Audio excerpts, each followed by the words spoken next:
वाणी प्रचारिणे निर्विशेष शून्यवादी पाश्चात्य देशतारिणे नमो विष्णुपादाय कृष्णपृष्ठाय भूतले श्रीमते क्रतुदास जी अधिकारी इति नाम। गुरु महाराज की जय।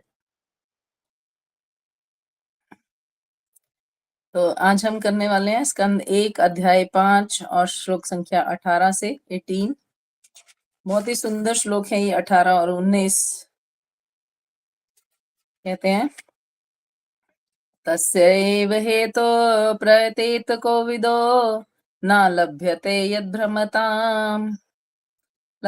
यद्भ्रमतामुपरि अधः तत् लभ्यते दुःखवतन्यतः सुखं कालेन सर्वत्र गंभीर रहसा।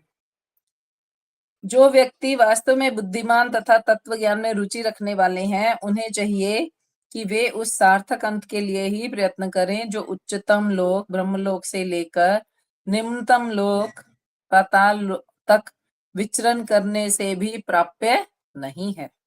जहां तक इंद्रिय भोग से प्राप्त होने वाले सुख की बात है, यह तो कालक्रम से स्वतः प्राप्त होता है, जिस प्रकार हमारे ना चाहने पर भी दुख हमें मिलते रहते हैं।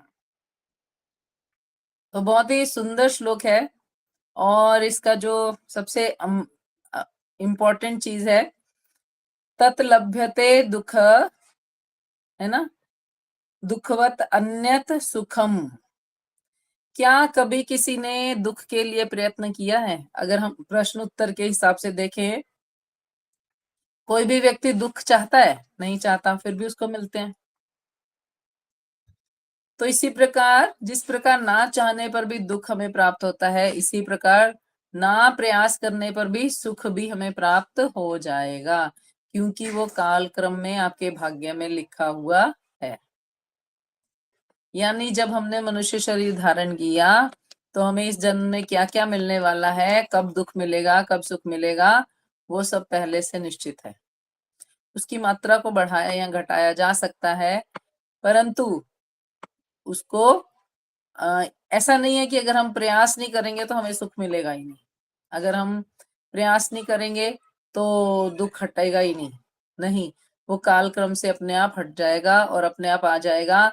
इसलिए उसके लिए प्रयत्न मत करो। हमारे जीवन का मूल जो मंत्र है वो यही है कि हम दुख निवृत्ति चाहते हैं और सुख को लेना चाहते हैं, भोगना चाहते हैं। परंतु श्रीमद् भागवतम में नारद जी जब व्यासदेव को ये शिक्षा दे रहे हैं तो क्या कहते हैं? तुम ये प्रयास मत करो, क्या कि लोगों का दुख दूर हो।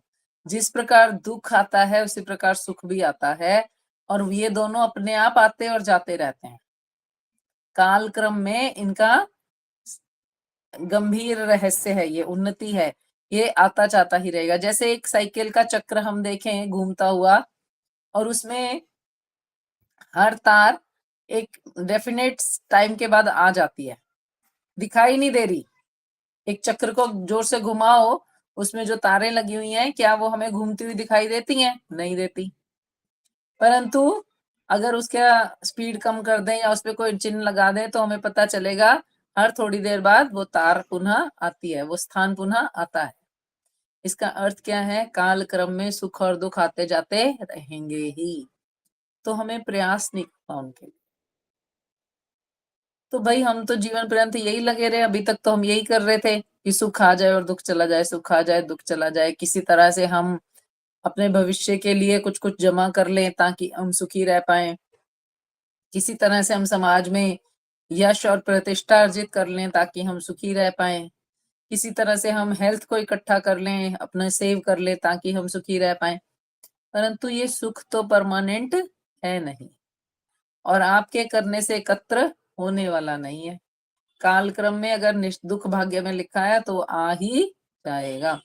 तो फिर मनुष्य शरीर में हम करें क्या?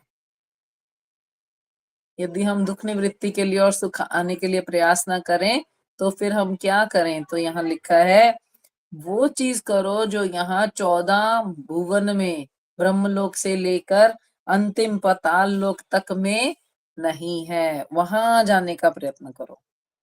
उस चीज को प्राप्त करने का प्रयत्न करो जो इन सब जगहों पर नहीं मिलती। ये दुख सुख तो सब जगह मिलते हैं। पाताल लोक में दुख थोड़े ज्यादा हैं और ब्रह्मलोक में सुख थोड़े ज्यादा है। या उल्टा कह लो, ब्रह्मलोक में तपस्या करनी पड़ती है, इसलिए इंसान दुख को अनुभव नहीं करता, और पाताल लोक में क्योंकि भोग हैं इसलिए दुख को अनुभव करता है। परंतु ब्रह्मलोक से लेकर पाताल लोक तक सुख दुख का चक्र तो चलता ही रहता है, वो चक्र कभी भी रुकता नहीं है। तो फिर हम उस चक्र से निकलने का प्रयास करें ताकि ये चक्र चलता रहे और हम इम्यून हो जाएं, और हम क्या करें, तस्यैव हेतो प्रत्येत कोविदो, हम वो प्रयत्न करें ताकि हम आध्यात्मिक रूप से प्रवृत्त हो जाएं। ये जो प्रवृत्ति की आदत है ना, ये प्रवृत्ति की आदत को हम भौतिकता से आध्यात्मिकता में शिफ्ट कर लें, तो उससे क्या होगा, हमारा जीवन सफल हो जाएगा ना। क्या होगा, अगले श्लोक में बहुत सुंदर इसका वर्णन किया जाएगा, परंतु यहाँ देखते हैं कैसे कैसे लोग दुख निवृत्ति कर रहे हैं। यहाँ कहते हैं कुछ मनुष्य व्यापार, उद्योग, आर्थिक विकास और राजनीति श्रेष्ठता आदि में लगे हुए हैं। तो ये सब सुख की प्रकार हैं जो हम प्राप्त करना चाहते हैं। कुछ लोग सोमरस पीकर उच्च ग्रहों में और भोग में प्रवृत्त होना चाहते हैं, चंद्रमा इत्यादि के निवासी है ना। कुछ उत्तम कार्य करते हैं, स्वर्ग जाने की इच्छा रखते हैं। तो कुछ लोग मशीनों की तरह व्यवस्था करते हैं कि हम यान से चंद्रमा पे पहुंच जाएं या स्वर्ग चले जाएं। कुछ हो नहीं रहा है। क्यों? ये कब होगा? जब आपके पुण्य उतने एकत्रित हो जाएंगे तो आप चंद्रलोक पे चले जाओगे। जब आपके पुण्य और बढ़ जाएंगे आप स्वर्गलोक पे जाके रह सकते हो। परंतु यदि आप जबरदस्ती करोगे, नहीं हो सकता। काल क्रम से ये निश्चित है कि आपको कहाँ जाना है, क्या करना है, और उस काल को बदलने के लिए आपको क्या करना पड़ेगा, भगवान की शरणागति ग्रहण करनी पड़ेगी। क्योंकि भगवान कहते हैं मैं स्वयं काल हूँ। भगवत गीता में भगवान ने क्या कहा, मैं वही काल हूँ। तो उस काल की शरणागति, उन भगवान की शरणागति लेकर हम अपने समय को बदल सकते हैं। यानी अगर हम प्रयास करते हैं अपनी तरफ से तो नहीं होगा, परंतु हमने सरेंडर कर दिया, जो भगवान कह रहे हैं वो करे जा रहे हैं, करे जा रहे हैं, अपने आप ही चीजें बदलनी शुरू हो जाए।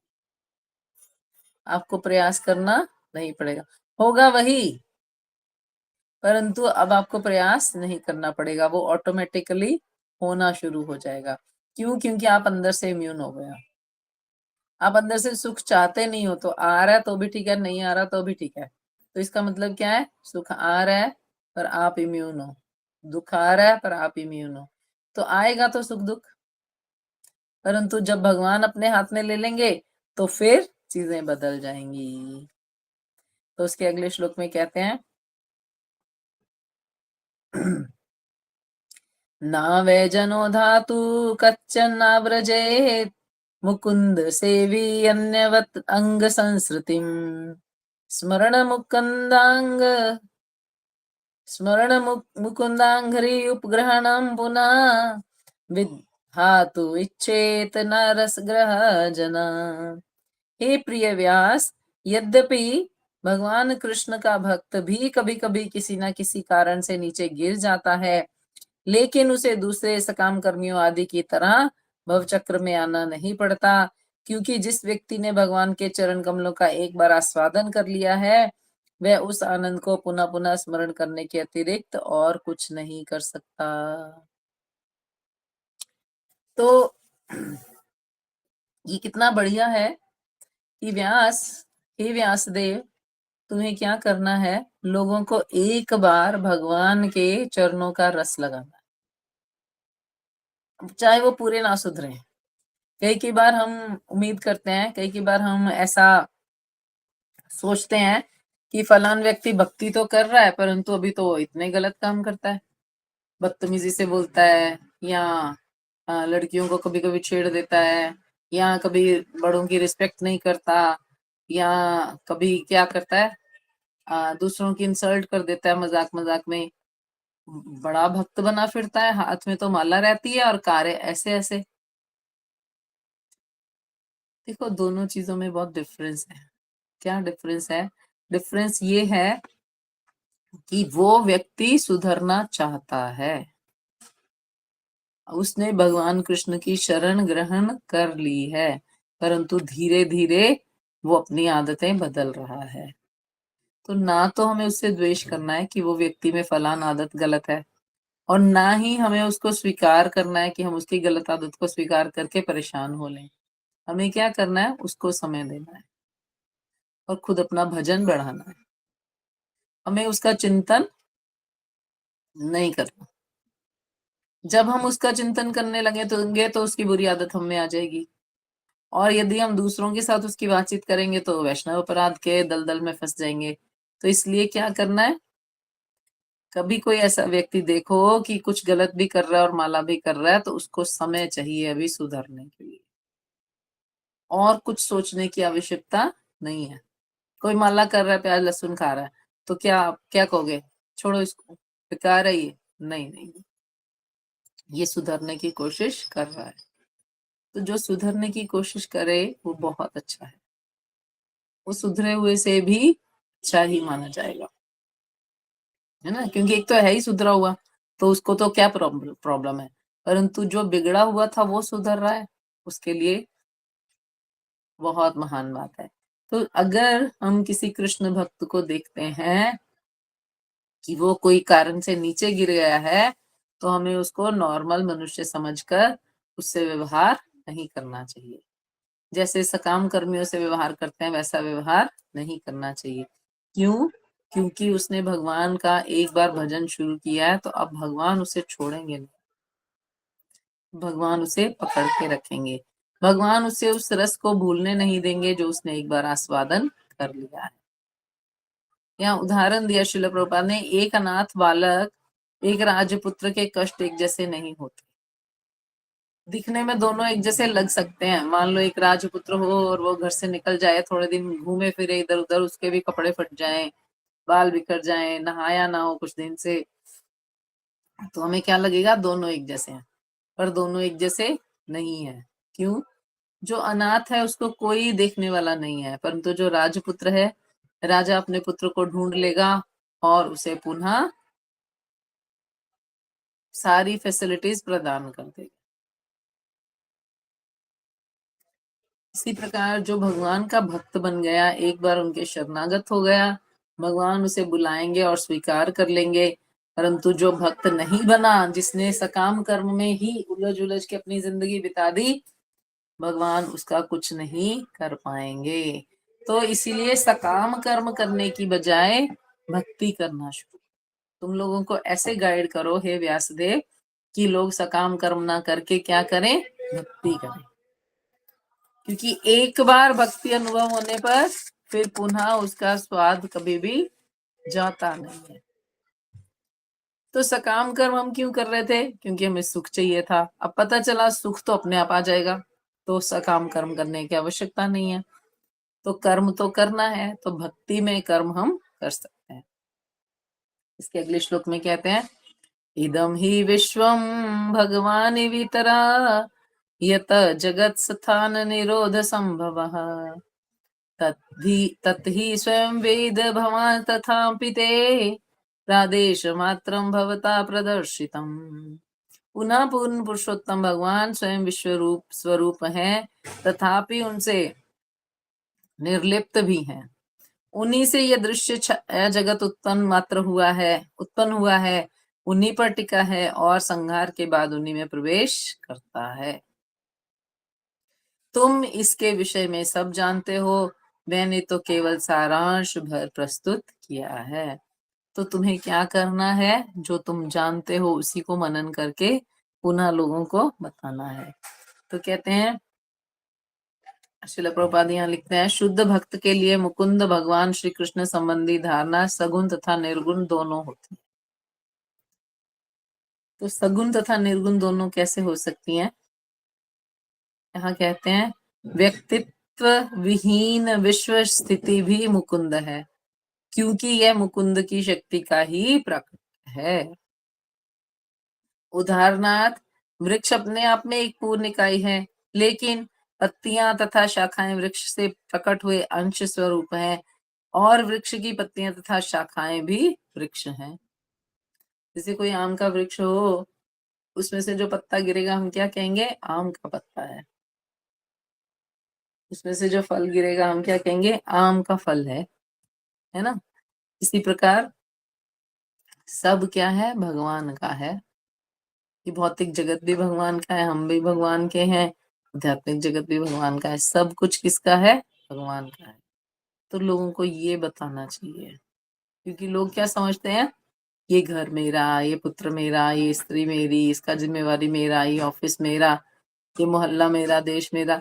तो ऐसे विस्तीर्ण इंद्रिय तृप्ति करते हैं, परंतु उनको ज्ञान का अभाव है। तो उनको तुम ये ज्ञान प्रदान करो कि ये सब कुछ भगवान का है। अगर किसी को ये अनुभव में आ जाए कि सब कुछ भगवान का है और मेरे को केवल यूज करने के लिए मिला है, तो मैं इसका बेस्ट यूज करूं, तो व्यक्ति क्या करेगा? बेस्ट यूज करने के लिए वो तुरंत तैयारी कर देगा, प्लानिंग कर लेगा। और अभी हमें क्या लगता है? चलो कोई नहीं, अभी तो हमारे पास बहुत समय है, ये तो मेरा ही है, मेरा से कौन सा कोई छीन सकता है ना? तो फिर क्या हो जाता है? हम ढीले पड़ जाते हैं। तो श्रील प्रभुपाद कहते हैं, वैदिक मत के अनुसार भगवान संभावतः पूर्ण शक्तिमान है और इस प्रकार उनकी सर्वोपरि शक्तियां सदैव पूर्ण तथा उनसे अभिन्न होती हैं। आध्यात्मिक तथा भौतिक आकाश एवं इन दोनों की सामग्रियां भगवान की अंतरंगा तथा बाहरिगा शक्तियों का प्राकट्य है। तो जो भी कुछ प्रकट है वो क्या है? भगवान की अंतरंगा और बहिरंगा शक्ति का प्राकट्य है। जो अंतरंगा है यानी वो अंदर वाली है, और जब बहिरंगा है भगवान से बाहर हो गई है। तो ये कितना महत्वपूर्ण है। श्रील प्रभुपाद कहते हैं ये निकृष्ट है। जो बहिरंगा है ना वो निकृष्ट है, क्योंकि वो भगवान से परे हो गई है। तो श्रेष्ठ शक्ति पराजीवनी शक्ति है, अतः पूर्ण रूप से अभिन्न है, लेकिन बहिरंगा शक्ति निष्क्रिय होने के कारण अंशतः अभिन्न है। किंतु ये दोनों ही शक्तियां ना तो समस्त शक्तियों के जनक भगवान के समान है, ना उनसे बढ़कर है। तो भगवान ने 15वें अध्याय में ये ज्ञान बहुत सुंदर तरीके से दिया है कि मेरी दो शक्तियां, परा और अपरा, और मैं इन दोनों से ऊपर एक परम पुरुष हूँ। जो मेरे इस ज्ञान को जानता है, प्रैक्टिस करता है, हे पाप रहित अर्जुन, वो मुझ तक आ जाता है। तो भगवान ने यहाँ वहां अर्जुन को पाप रहित क्यों बोला? ये ना ज्ञान लोग जानते तो हैं, परंतु उसको अप्लाई नहीं कर सकते। जब तक उनके हृदय में कोई पाप है या पाप करने की संभावना है, तब तक भगवान का ज्ञान अप्लाई होने वाला नहीं है। तो अब सोच के देखो, हमें कितना ज्ञान है ऑलरेडी। आप कहीं कहीं किसी को कुछ बताने लगो, बोलता है मुझे पता है सब पता है। किसी को कोई बुक देने लगो, अरे ये तो मुझे पता ही है, आत्मा, हम आत्मा है, ये तो हमें पता ही है। यानी ज्ञान तो है, फिर अप्लाई क्यों नहीं हो रहा? कुछ लोगों को बोला नाम जप करो, हाँ जी बिल्कुल, नाम जप के बिना तो कोई वो ही नहीं है। नाम, सब जगह नाम की महिमा गाई गई है। तो आप करते हो नाम? होता ही नहीं है जी, हम पे तो हमारे पास टाइम ही नहीं है। क्यों नहीं है टाइम? सबके पास वही 24 घंटे हैं, तो जो लोग कर रहे हैं उन्होंने भी तो टाइम निकाला है। इसीलिए क्योंकि वो अभी अनग नहीं हुए, पाप मुक्त नहीं हुए, इसलिए वो इस चीज को समझ नहीं पाते। तो यहाँ दो महत्वपूर्ण पॉइंट हमने किए पिछले 3 श्लोकों में। पहला ये था, जैसे सुख अपने आप आता है, जैसे दुख अपने आप आता है, वैसे ही सुख भी अपने आप आ जाएगा, उसके लिए हमें प्रयास करने की आवश्यकता नहीं है। दूसरा, जब हमें सुख दुख के लिए प्रयास करने की आवश्यकता नहीं है, तो हम करें क्या? हम उस वस्तु को अपना लक्ष्य बनाएं जो इन 14 भुवन में यानी इस भौतिक ब्रह्मांड में हमें मिलने वाली नहीं है। क्या है? शांति। क्या है? भजन। क्या है? आनंद। तो हमें वो लक्ष्य बनाना है। और तीसरा, ना केवल हमें अपना लक्ष्य बनाना है, हमें लोगों को भी एक ज्ञान प्रदान करना है।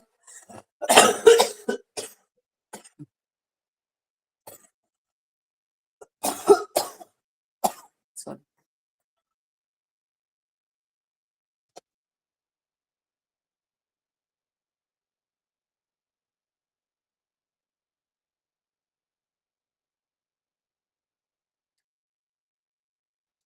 तो ना केवल हमें अपना लक्ष्य बनाना है, हमें लोगों को भी ये ज्ञान प्रदान करना है कि सुख दुख के लिए प्रयत्न मत करो।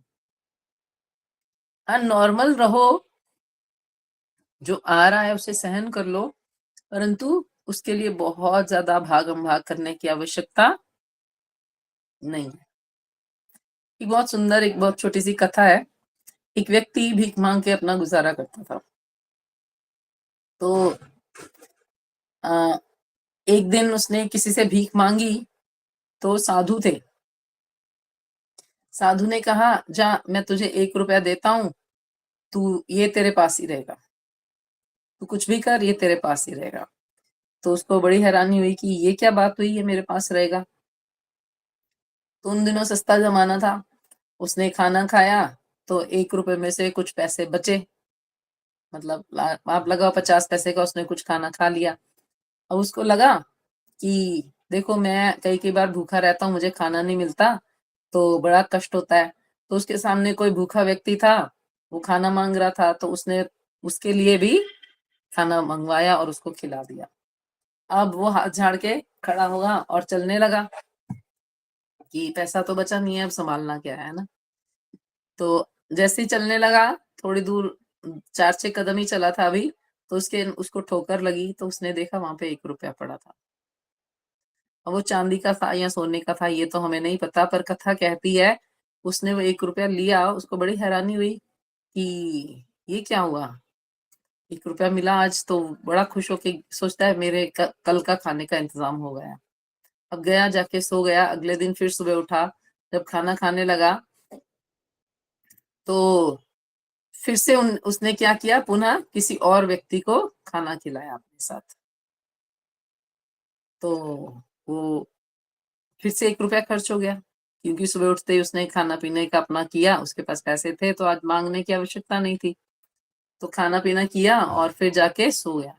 अब जब सोने लगा, तो देखा जहां वो लेट रहा था वहां पे 1 रुपया पड़ा था। उसके मन में विचार आया कि अरे, मैंने तो आज का खाना खा लिया है, तो ये मैं रख के क्या करूंगा। तो जाता है, कोई और भूखा व्यक्ति है, तो उसको एक भूखा व्यक्ति मिल जाता है, उसको खाना खिला देता है। किसी को कुछ और चाहिए होता है, वो उसको दे देता है, और पूरा 1 रुपया खर्च करके पुनः आ जाता है सोने के लिए। अब सो जाता है दिन में, क्योंकि बहुत दिनों बाद उसने आराम किया था। पहले तो उसको खाना ही अवेलेबल नहीं था।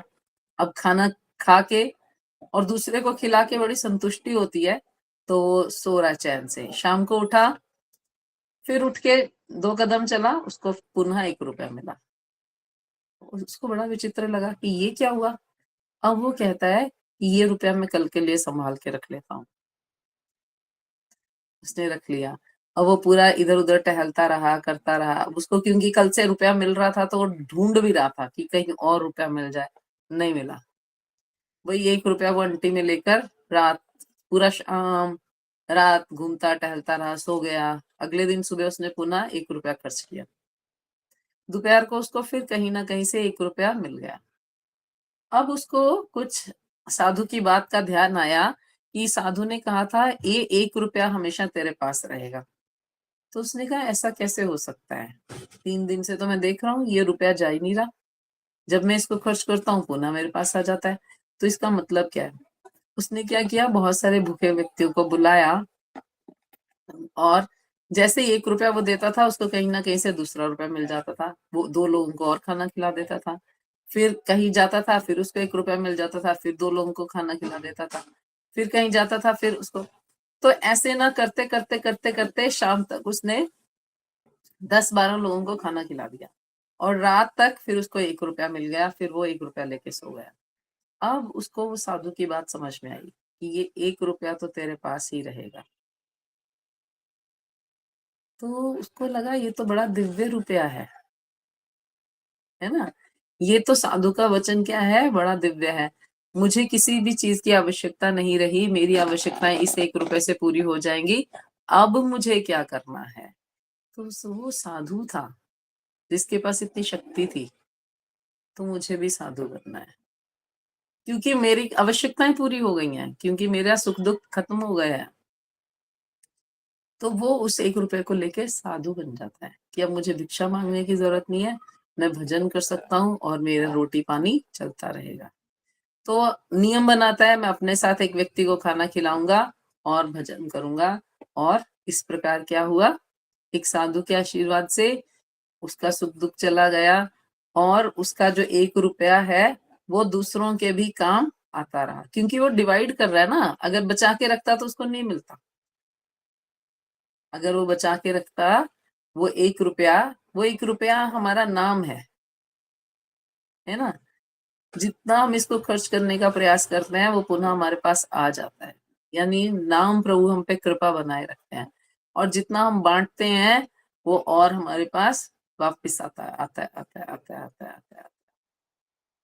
तो इसी प्रकार इस 1 रुपए को संभाल के रखिए, इस नाम जप को संभाल के रखिए और आवश्यकता पड़ने पर इसे दूसरों को इससे लाभान्वित कीजिए, तो हमारा क्या हो जाएगा, जीवन का लक्ष्य पूर्ण हो जाएगा। हरे कृष्णा। तो आज हम यही विराम देते हैं। माता जी माइंड ब्लोइंग से शुरू करेंगे। हरि बोल। बहुत ही अच्छी क्लास। जी माता जी। माता जी कह रही बहुत बहुत अच्छी क्लास। हरे कृष्णा माता जी। माता जी। हरे कृष्णा माता जी। माता जी मेरा एक क्वेश्चन था कि वो कल के लिए थोड़ा सा गाइडेंस दे दीजिए कि इस्कॉन के अकॉर्डिंगली मतलब कैसे कैसे कल ग्रहण में करना है और फास्ट पूरे दिन रहेगा कल गौर पूर्णिमा का, थोड़ा प्लीज गाइड कर दीजिए कल के लिए।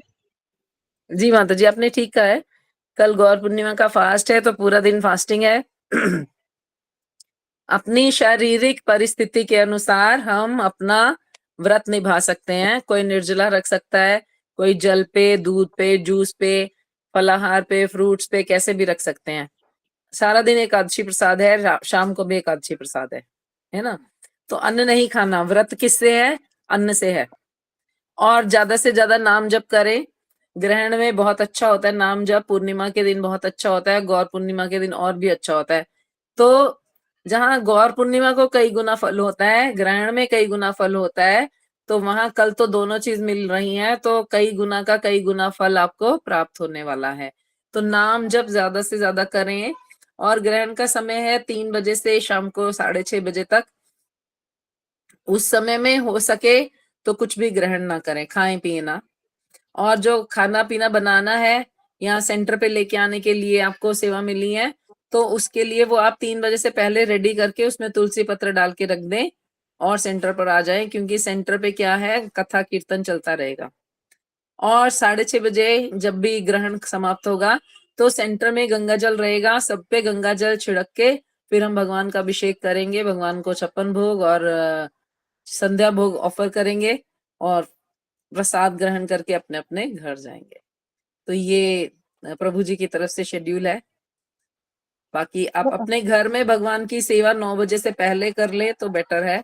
भगवान को भोग ऑफर किया जा सकता है बीच में भी 3 बजे तक। 3 से 6 ग्रहण है, तो उस 3 से 6:30 तक ग्रहण है, तो उस समय में भगवान को शयन करा दे तो बेहतर है। और किसी का कोई और सवाल हो तो बता माता सकते हैं। जी हाँ मैं तो माता जी जो सेंटर पे प्रसाद जाना वो 3 बजे से पहले जाएगा। आप कभी भी सकते हो माता जी, सेंटर पे प्रोग्राम चलता रहेगा। हाँ मतलब प्रसाद की जो सेवा है जिनके आप पास प्रसाद आप साथ लेके आइए ना, क्योंकि उसमें तुलसी पत्र रखा होगा तो बिगड़ेगा नहीं। अच्छा जी ठीक है जी। माता जी मंदिर के पट कब बंद करें, 9 o'clock के बाद मंदिर के पट बंद करने हैं या सुबह अर्ली मॉर्निंग, कोई कह रहा है 6:20 पे बंद करने हैं मंदिर के पट? नहीं, मंदिर के पट तो दोपहर को बंद होंगे तो कर सकते हैं ना। नॉर्मल मंदिरों में हो जाते हैं क्योंकि वहां देवी देवता विराजमान होते हैं। हमारे मंदिरों में जहाँ केवल कृष्ण विराजमान होते हैं वहां हमें 3 बजे तक हम पट खुला रख सकते हैं, सूतक नहीं लगता वहां पर। ओके माता जी, ओके ठीक है, थैंक यू माता जी। हरे कृष्ण। अगर मगर माता जी जैसे हमारे तो ऊपर की साइड तो पूरा इस्कॉन का है मेरे में तो, और नीचे भगवान जी है वो मतलब लक्ष्मी गणेश जी है, तो फिर उसमें कैसे करें? तो जो हेड ऑफ द फैमिली होता है ना उसके अनुसार नियम होते हैं माता जी। अच्छा ठीक है क्योंकि हाँ आपने देखा हुआ ना मेरा ऊपर वाला इस्कॉन का, नीचे दूसरा है मेरा सारा तो head of the family Krishna है ना, तो कृष्ण के अनुसार नियम चलेंगे। ठीक है माता जी, थैंक यू। हरे कृष्णा माता जी। माता जी कल वो वृंदावन में भी बंद रहेगा सब? वृंदावन में बंद रहेंगे मंदिर सारे? हाँ जी माता जी, बंद रहेंगे पूरा दिन? एक्चुअली मंदिर दर्शनार्थियों के लिए बंद हो जाते हैं, अंदर भगवान की सेवा चलती रहती है। दर्शनार्थियों के लिए इसलिए बंद हो जाते हैं क्योंकि हमारे ऊपर चंद्रमा का प्रभाव है ना, तो हमारा शरीर दूषित हो जाता है। अच्छा। तो भगवान को उससे फर्क नहीं पड़ता। अगर आप अंदर अंदर रहकर भगवान की सेवा करना चाहते हैं तो कर सकते हैं। अगर आप चांद की रोशनी में जाते हैं तो फिर आपको स्नान करके पुनः भगवान की सेवा में जाना होता है। ठीक है माता जी। और माता जी हाँ जैसे जी। गंगा जल ना हो कभी किस टाइम, तो जो कुंडों का जल होता है हमारे पास, वो भी डाल के उससे ही पवित्र हो सकते हैं? हाँ जी माता जी, गंगा जल डाल के पवित्र होके कर सकते हैं। नहीं, नहीं, जैसे गंगा जल का इनकेस अगर नहीं होता, तो जो कुंडों का जल होता है जैसे हमारे घर में, तो उसको डाल दो, वो भी मतलब उससे पवित्र हो जाते हैं किसका ना? जल होता है? जैसे मेरे पास कई कुंडों का जल रखा हुआ है, बॉटल में, जैसे हम लोग हाँ, वो भी मतलब डाल के जैसे। कर सकते हैं माता जी। हाँ जी, ठीक है माता जी, थैंक यू। हरे कृष्णा। हरे कृष्णा। वंशाकल्पतरुभ्यश्च कृपा सिन्धुभ्यैव च पतितानां पावनेभ्यो वैष्णवेभ्यो नमो नमः। अनंत कोटि वैष्णव वृंद की जय। श्रील प्रभुपाद की जय। गुरु महाराज की जय। आप सभी